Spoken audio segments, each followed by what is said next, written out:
Hi, this is Ken at IPD. Just wanted to share a little bit today about our line of IPD HD Endlinks.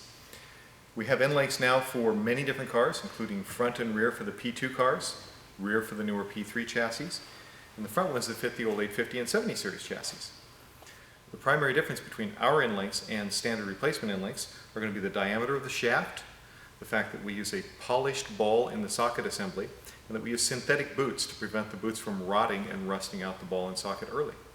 The most common failure on Endlinks is that the boots will rot, they'll check and crack, and they'll rip open.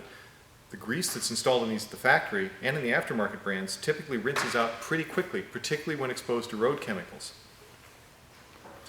We use a much heavier duty synthetic boot and a waterproof grease that doesn't rinse out nearly as easily for a much longer lifespan, particularly in adverse climates.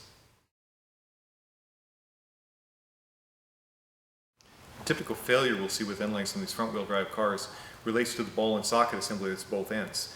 It should be fairly tight to the point that you can't manually detect any play in it. As the socket wears and they become loose, the ball will rattle back and forth. This creates a little bit of a knocking noise, particularly as the car is transitioning back and forth. Volvo even improved the design as they moved on with the cars. In the P2 chassis, you'll note that the lower stud and ball is larger than it was in the 850 series. That's because as the car pushes down on the sway bar, the swiveling motion combined with the weight down was overloading these lower ball sockets and blowing them out early in life.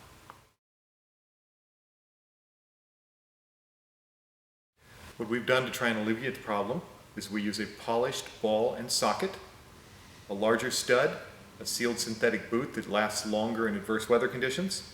If you have any questions, feel free to give us a call or contact us on the web at www.ipdusa.com.